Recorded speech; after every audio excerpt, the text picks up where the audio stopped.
I think you should do that again. People were not able to see that. So in the green room, as the magic happens on your end of the world, this guy here completely loses it, and sometimes I lose it too. But today he outlost me. Lose it again, Brett. Come on, do the hair banging, head banging. Yeah. I just don't have the hair for effect, Yeah, well, I'm imagining it. All right. Welcome back, everybody, to Chaps Many Cultures on this. What is it? Oh, it's Thursday. Thursday. Where did the time go? I thought there was a holiday. Well, I guess not. Well, it is Thursday, and we're back with an amazing new episode of Two Chaps Many Cultures. Brett, why is it going to be amazing? Well, we're going to go into the brain.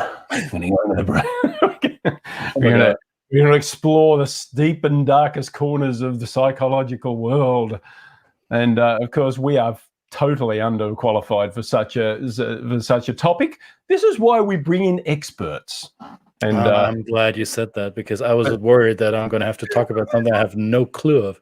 Right. Okay, good. Okay, yes, it is Thursday.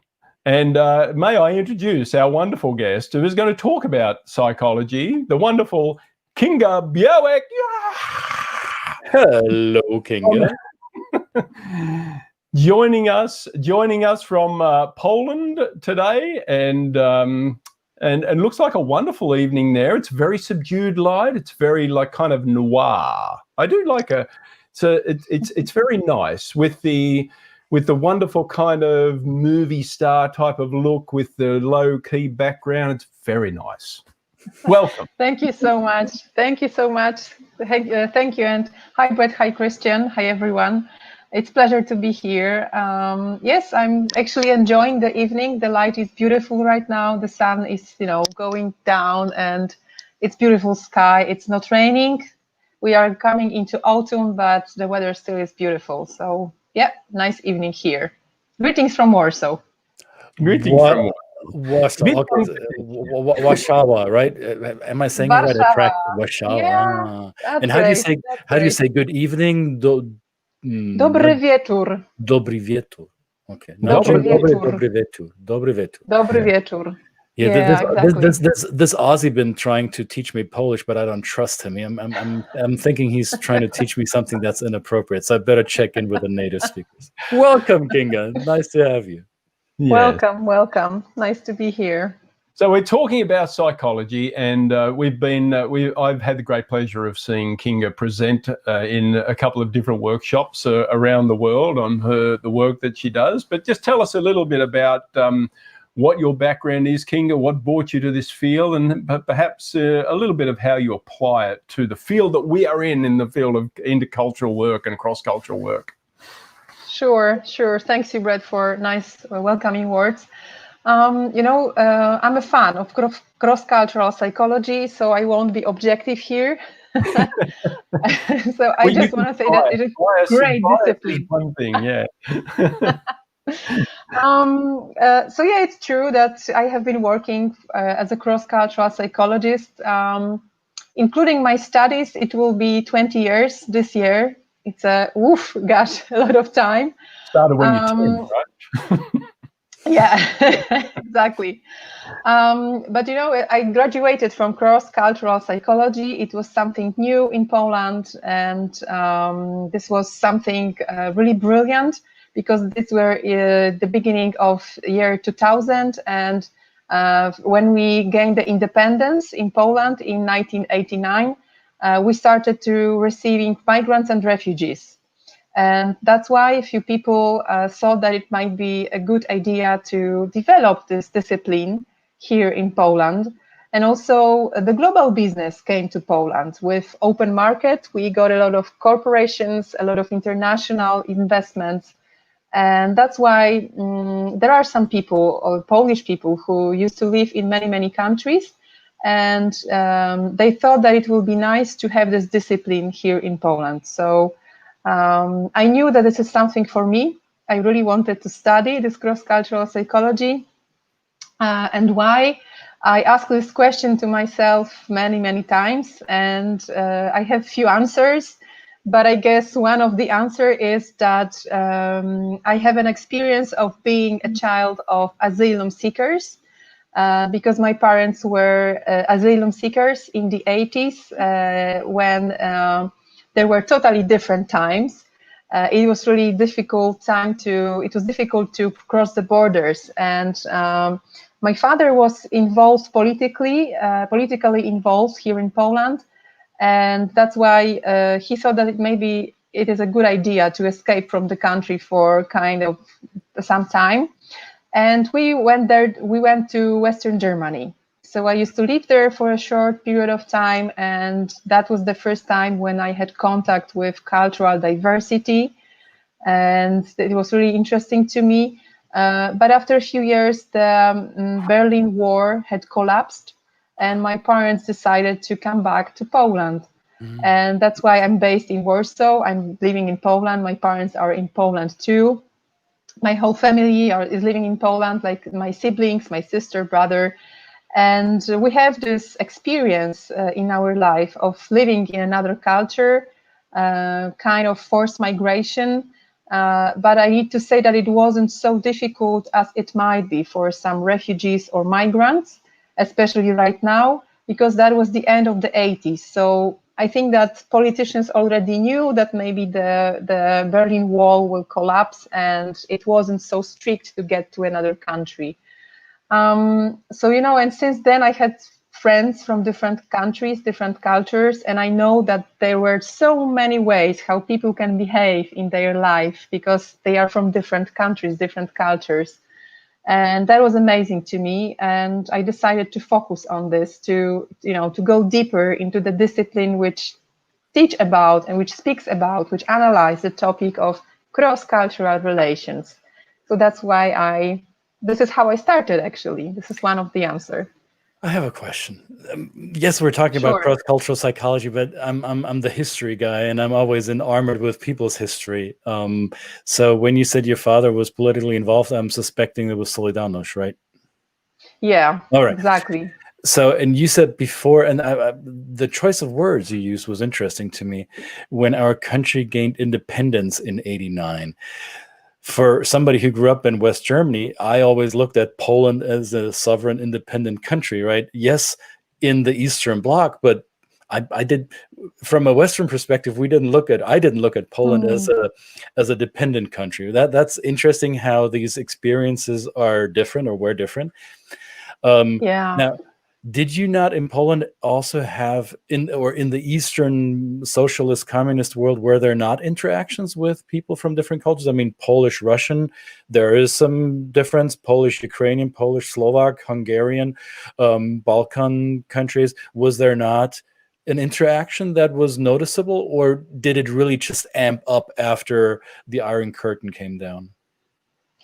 Oh, thank you for mentioning this. I was a kid that time, and I remember that we have contacts. My parents had friends from different countries from the so-called East Soviet bloc or Soviet bloc. And thank you also, Christian, for mentioning that, Poland was kind of an independent state within the Soviet bloc. It is absolutely true, but so we weren't like exactly part of Soviet Union, but we were under the influence of Soviet Union. I think the perspective is different. You, as people in Poland, you probably didn't look at it as independence, whereas we Westerners who didn't know better thought, oh, well, it's a separate country on the map. It's got to be independent, right? So yeah, that's how our brains sometimes maybe trick us a little bit. Absolutely. And, and it's... it was so complex, and it's difficult also to describe this to people from other countries, from the Western Bloc, for example, how it was complicated. But to answer your previous question, that it is true that we had some contacts with people from other countries. And I will tell you a short story. When you said that you like personal stories, I love to tell stories. Yes. And I have to tell you that recently I watched a series on Netflix about Chernobyl. So, sad part of human history. But I remember that there were people who suffered from, I mean, there were kids from Chernobyl who came to Poland for holidays a year after the catastrophe. And I remember that my aunt, she's a really great person, and she's Kashubian, by the way, so she's Polish, but also with ethnic descent from Kashubia region. This is in the northern part of Poland, close to the Baltic Sea.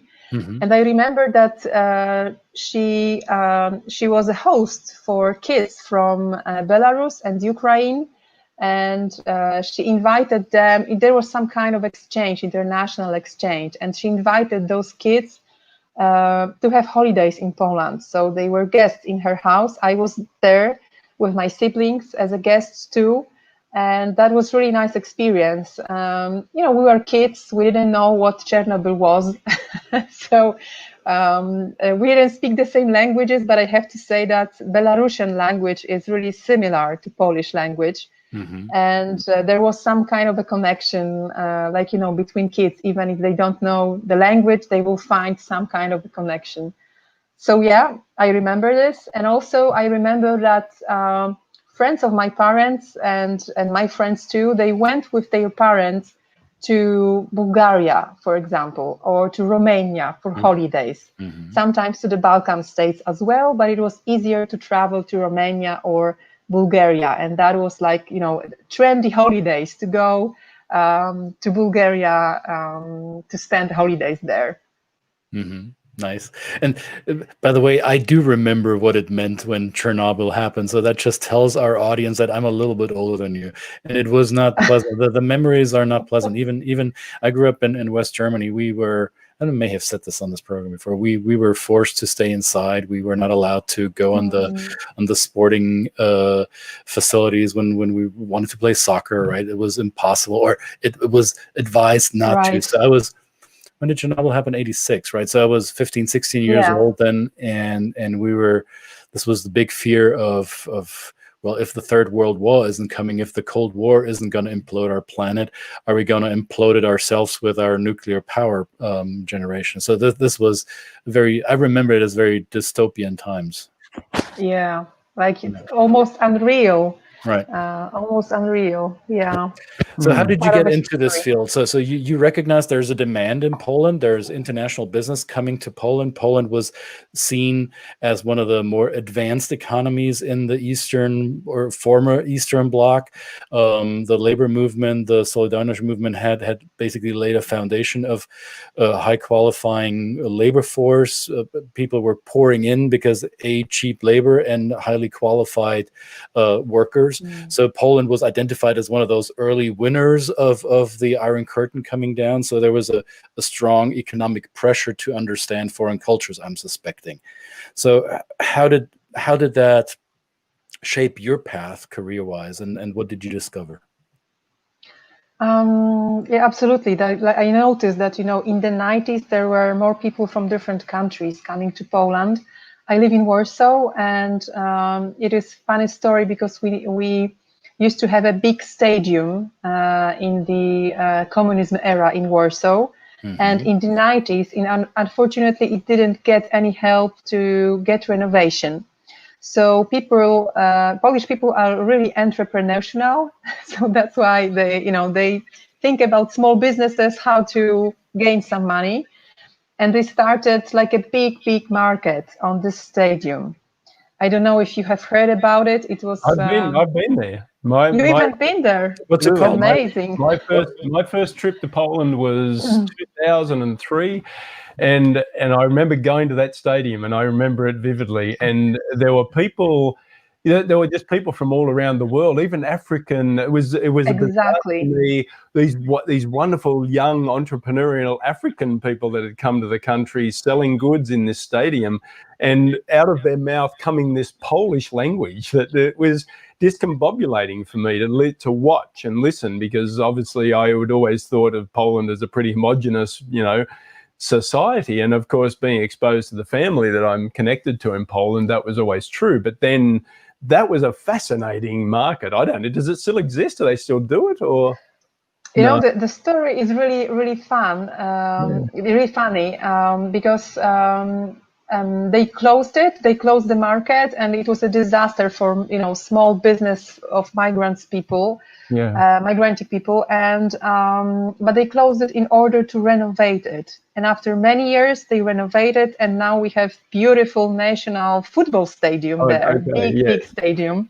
Yes. So Christian, you know, I don't know how to translate it into English. In Polish, it's like stadium of 10 years anniversary, something like this, because it was built, you know, according to those Soviet plans. Like every 10 years, we need to have something big, something new. And I guess that this stadium was one of the example of this logic. Which soccer club plays there, Legia, or which? You know, it's not. It doesn't belong to any soccer club. Legia has its own stadium right now. They always had their stadium. There used to be another Warsaw football, soccer club, Bologna in Warsaw, but unfortunately they didn't get quite good remarks, and also there were no investors, unfortunately, to invest into this club. So now we have only one football soccer club in Warsaw, and it is Legia. And thank you for knowing this. It's it's a small club, so. European soccer, we know our clubs.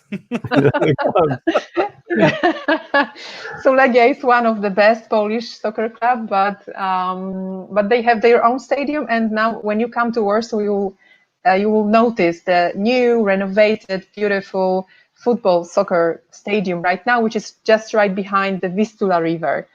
And it's new. It's like totally new history, I have to say.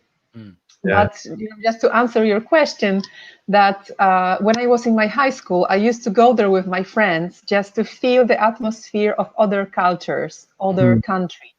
Because as you said, Brett, there were people from different African countries, from Asian countries, a lot of people from Vietnam, for example, and also refugees who came to Poland, and they somehow try to live here. And that was, I think, the moment when I realized I really want to work with these people. This is something like really, really creative. And it's really, I think I felt that moment that it might be such a good adventure. So I started Cross-Cultural Psychology, and I think it was in October 2000. And in November 2000, I started to work in one of the biggest Polish NGO. This is Polish Humanitarian Action. They do a lot of projects right now for the development, like sustainable development around the world. And that was the first organization who used to help refugees in Poland. So I started to work with them. And I started to work with refugees mainly from Russian Federation, but from Chechen Republic. So from Chechnya, because that was in 2000, and it was like 2 years after the war, the second war in Chechnya, and that's why many people from Chechnya came to Poland, and that was the first safe country for them.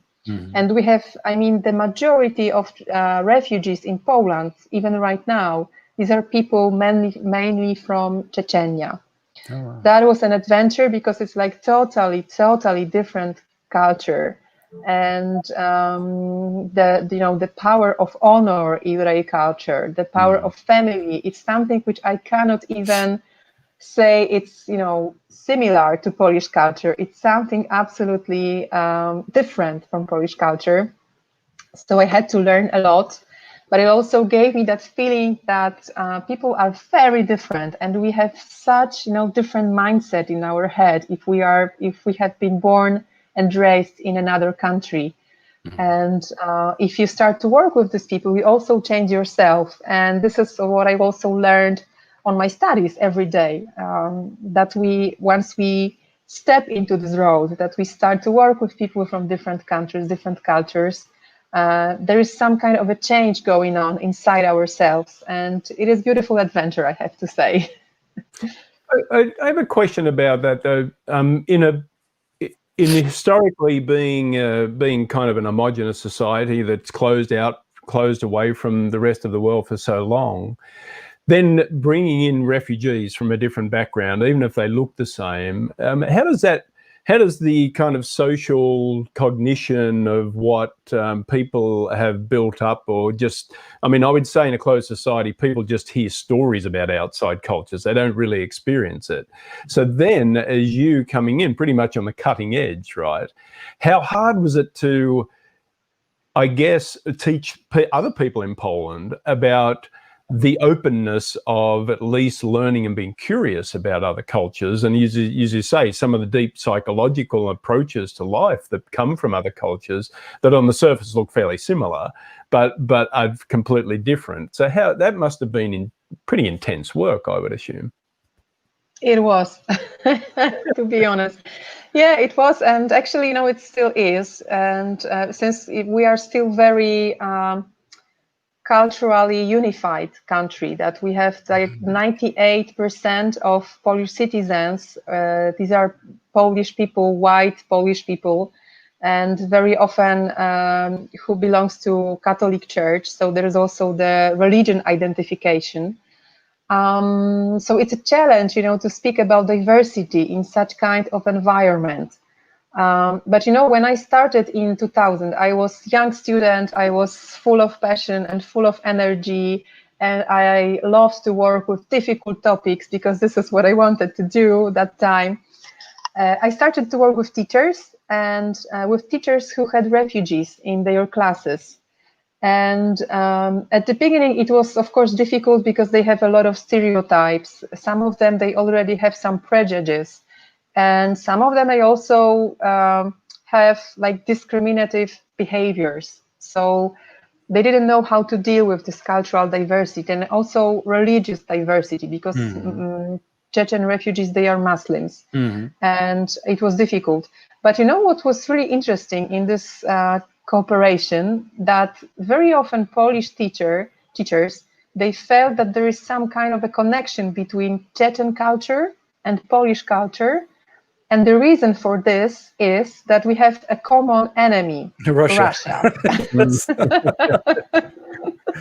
Is Chechen culture, I mean, it's a Caucasian culture. It's close to Georgia and Ossetia and Russia, yes. Obviously. Is it more related to Turkish culture or more related to the Arabic world in Iraq, Iran, Mesopotamia? What's closer in influence? I would say that they are so totally unique, even in the Caucasian region. I wouldn't say that they are similar to Turkish culture. Okay. I would say that from the whole Caucasian region, the most similar culture from Caucasus region to Turkish culture would be Azerbaijan. Yes. But there is a huge diversity in this region. I used to work there. I used to travel there as well. By the way, I really recommend you to go to Georgia. It's a beautiful country between beautiful mountains, Caucasus Mountains, and it's really beautiful. But apart from this, it's really culturally diverse region, and there are people who are from different religions as well, living together on the same land. And Chechen culture is a unique in this mosaic, in this cultural mosaic, because they are Muslims. And in some ways, people say that the type of their Islam is the same as in Saudi Arabia. So I would say that it's becoming more and more conservative. Right now, actually, I think it's maybe from political reasons. I'm not an expert here, but this is what I know as working from my experience of working with Chechen people. That because of political reasons, very often the current president is insisting on having more and more conservative way of life in order to protect the Chechen culture. But I would say that for Chechen people, the religion is not so important as their culture. And their culture, I would say, it's really based on big family. I think in English, it's the good word is clan. Like huge clan. So they really take care from which clan you are, and this is really important for them. For example, what is your surname? Because your same surname will tell you from which clan you are, and if our clan has a good relations with your clan. So they really take care about this, I would say, group relations. So this is really important for them. Sounds a little bit like Scottish or Irish culture in that regard. Yes, yeah, yes, you're right. Yes, you're right. Absolutely. Maybe, you know, it's typical for like cultures who used to be, I would say, in the threat of bigger countries and bigger cultures. So that's why they need to have tight relations in their groups. And what is also typical for Chechen culture is an honor. So like everything you do must be, must show that you are an honorable person, that you are a decent person, a decent man, a decent woman. And they can even kill in the name of honor. This is something which is totally difficult to understand for our even Central European mind. Yes. And it is a challenge, of course, to deal with this kind of cultural differences when they find themselves in Poland, for example, because we have a totally different law. When there are conflicts between clans or families, we do not kill the person who is somehow guilty, who ruined your honor, for example, for example. So that's why, you know, I used to work with them for many years, and sometimes it was really difficult because the cultural differences were really difficult to bridge, to bridge that gap, to find some kind of a bridge between. And how did you succeed with psychology? How did psychology help you in finding the bridge? You know, psychology helped me to understand that, first of all, it's really unnecessary if you say to other people, especially who are in the minority group, that they need to change. Because, you know, it builds some kind of a wall between you. And the active listening, which is a tool in interpersonal psychology, is really useful, that you need to listen to these people, first of all, and in order to understand them. And sometimes it may take a lot of time to understand them, especially in their culture, because in many cultures, the time is being perceived differently. I'm sure you are aware of it. But when you work with these people, you experience that you need to go for, you know, many meetings, which from my point of view were absolutely useless, because we are talking about our families, weather, Polish war and Polish history, Chechen history, Russian history, before we came to business. And sometimes it took me even a couple of months to build trust between us. And only if we build that trust, we can speak about integration. We can speak about, you know, any kind of a change which is needed to be fully integrated into the society. I had to say that I met great Chechen people, men, women, kids, who really wanted to be integrated into the society, Polish society, because they also admire the history of Poland, and especially the history of uprisings. We have a lot of uprisings, so that's why they feel that there is some kind of a soul connection between us. Right. So because Poland managed to fend off these two big nations to the west and the east, there were always the Germans who wanted something from the Polish, and the Russians wanted something from the Polish, and somehow the Polish always managed to, at least at the end, get out of this mess, right? And that's something that Chechens are wishing for themselves, right? Absolutely. Yes, absolutely right. Absolutely right. So they are wishing this for themselves. That's why they feel, many of them, they feel really like Poland is their place right now, that they want to live here. And they want their kids to be raised here, to go to Polish school, and to develop their professional career here.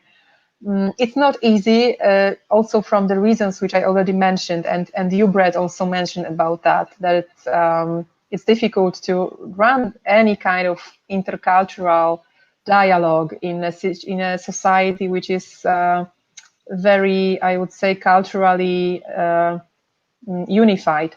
And that's why it's a challenge, because the integration, it's not only the decision of a migrating person, of a refugee or a migrant, but it's also a decision of the hosting society. So that's why I believe that working with the society is it takes a lot of time, but every social change, it's not like a quick change. You need to invest your time to see the change, the social change or cultural change. But it's worth doing that. Yeah, I mean, it's, as we learn, as we try and teach our clients that, first of all, is to learn about yourself and perhaps your values and your beliefs, and how that might inform how you respond to difference. And even if the difference makes you uncomfortable, just so a country has to face that too, right? A country has to face its history and what has culturally formed it over a long period of time. And Poland is is a unique country in that aspect. But I think in terms of then, as you're speaking, I'm thinking just from a religious point of view, a faith practice point of view, even though we're talking two different practices, both Abrahamic religions, but Muslim and Catholic, but still the Polish, I mean, many people hold on to the Catholicism of Poland as one of the reasons it's been able to survive. And there's been a part of that uprising for many, many years. It goes back to, 1483 or whatever that, right? In Grunwald and that kind of stuff. So these are repeated things in the Polish history where Catholicism has been the last standing hill, and it's defended Poland and its honor. And so I think that I could see Georgian people being inspired by that to say, well, we can use our faith of Islam to do the same thing, right? And we're inspired by that. Now, maybe there's a connection there. If only, you could teach the country of Poland to understand that, like, this is where the connection lies. And that's absolutely. If you're curious about it, and you're curious about the intent and the what drives it, then you discover as much about yourself as you do about the people you're trying to invite and be a part of your society. Yeah, absolutely. Yeah, thank you for mentioning this, Brett, because spiritual part of life is also important part of our life, and it is true that for many Polish people, their spirituality is shaped by Catholicism, by Catholic Church, and for Chechen people or any other Caucasian people, it's absolutely normal that you belong to any kind of a church or any kind of a religion. And for example, when it comes to Chechen culture, they also appreciate that Polish people, they are being driven by Catholic Church or Catholic religion. And this is also which somehow, in some ways, it connects us, but it's really, these are different religions and we have different values. So we have conflicts from time to time, and some misunderstandings. About, for example, gender roles, because it's like totally different and big topic, but even the gender roles in Polish society, they are somehow driven from Catholic religion, like the role of women, role of men. So in Chechen culture, the gender roles somehow they are connected to Islam. So that's why, we have totally different way how we understand the gender roles. But what I would like to add is that apart from the religion, which might be also something which connects us, is also a value of family. Because for Polish people, family is really important. Nowadays it's maybe changing a little bit since we are becoming more and more modern society, and there are different types of families. There always have been many types of different families, but there was no a lot of voices from people from different families, like patchwork families, for example.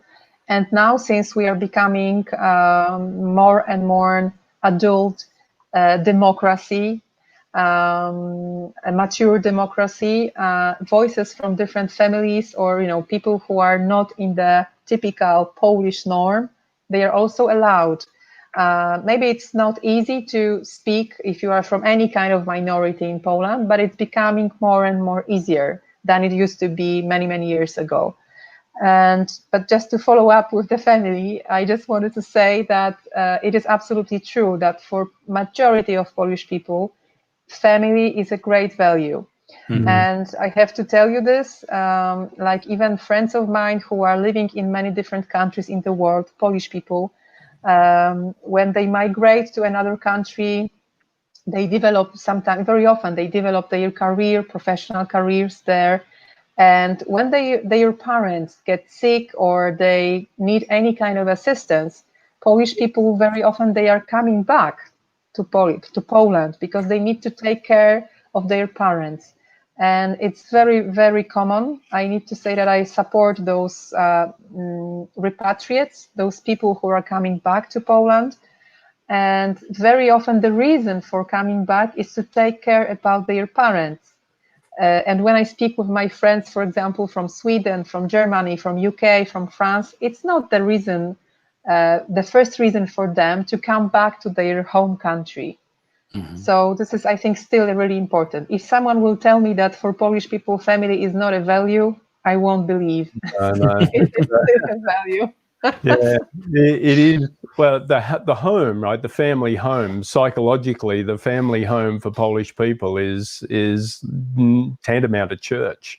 I tell people, you get invited to a Polish person's home, you are paying the respect, and they give you the respect as a visitor. That is tantamount to coming to a sacred place, and so food is shared in a different way. But I think, so that might change. Of course, you've had a lot of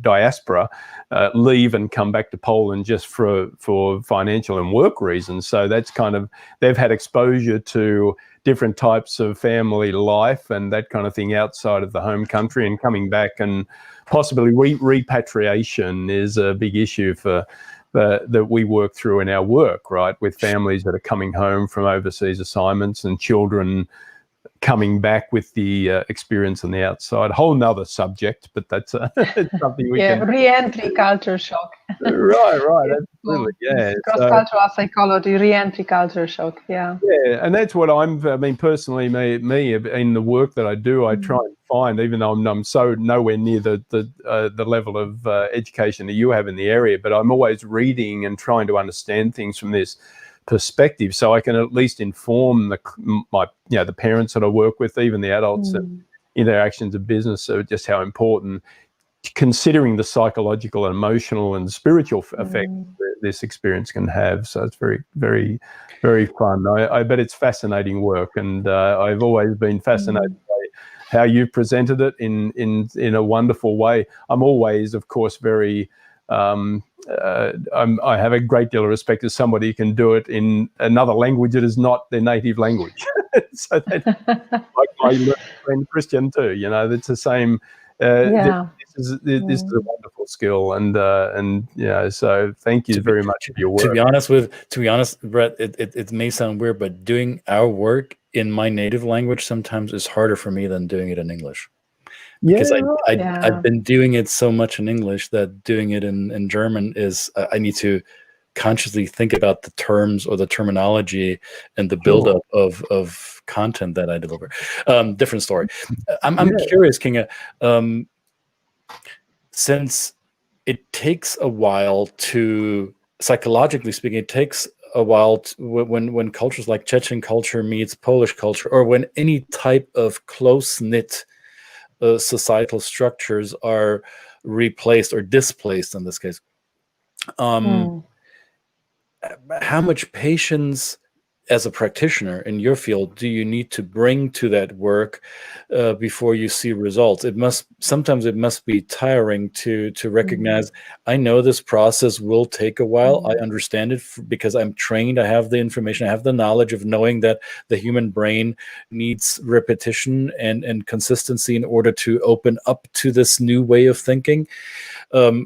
How do you stay whole? How do you re-energize yourself? How do you train your brain to continue to practice in this field? Oh, I like that question so much. Thank you, Christian, because sometimes I forget to take care about myself. That's why other people remind me about this. I mean, it's like, for every kind of professionals who are taking care about mental health or supporting other people, that it's really important to take care about yourself. And maybe just to answer your first question, how much patience it takes an ocean of patience. Like, it's you need to train this. If you are not a patient person, you need to train this. And when I was a young when I was a young student, or after my studies, and I started my professional career, I didn't have so much patience as I have right now, because it took me many years to develop this skill and the state of mind, even that I don't get angry, I don't get frustrated, I'm not tired by the situation, because cultural differences might be really tiring.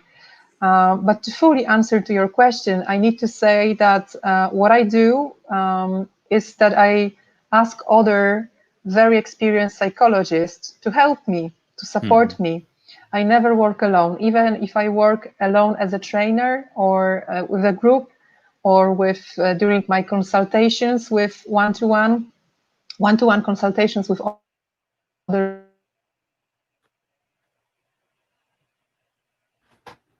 Oh, have we lost Kinga? It looks like she froze up on us. Froze up. Oh. Well, I think her thought was out. So I think the beauty of the thought, and I want to thank you, Kinga, if you can hear this, or when you hear us and you're back online, I think the beauty in what she said is that even those of us who are quote unquote experts or specialists in our field, even we need a support system. Even we need somebody to hold us accountable. Even a coach needs a coach, right?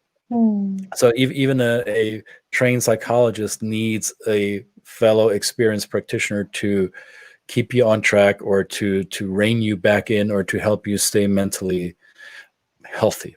You're back, Kinga. Yes. Yeah, sorry for this, like too many Zooms today, and I guess that my computer is maybe a bit tired. Oh, your computer has a brain. All right. Yes, exactly. How do you support the psychological well-being of your laptop? This is another important thing. I'm trying to connect with it spiritually. No, I'm just joking. No, but maybe like one final sentence to the answer of your questions, Christian. That I don't know how it is in English, but in Polish we call it superwizja, and probably in English it is supervision. So it is like a professional meeting with a person who is much more experienced than you. And this is what I do. Actually, I go to a supervision sessions, and I work with people who are much experienced than me, and they help me to deal with different problems which I have in my work. Because I can't say that this work is only easy and pleasant, but sometimes I need help from other people, support from people who can professionally help me. And it's absolutely amazing, because I can feel that I'm not alone, and that someone really understands what I'm talking about when I'm talking about cultural clashes. And it's amazing, to be honest, that when you leave this meeting with a power that you can do it, because there are other people who can support you in this. And this is what I really recommend, to have those supervisions. Yeah, absolutely. Nice. I know that even just after trainings and anything like that, and I don't go into the depth of psychology that you do, but even just working with family, as much as I love it, as much as it is just the most rewarding work that I've ever done in my life.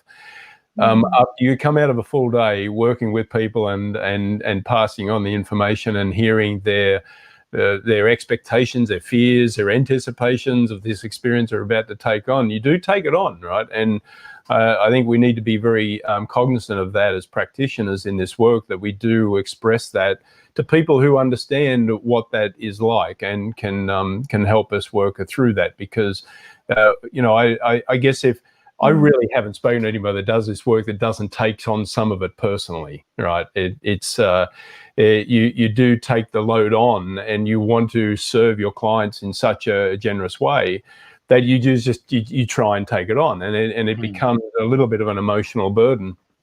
But it's not heavy if you kind of help other people lift it, and that's that's my message for today. Yeah. I don't have let me have that one.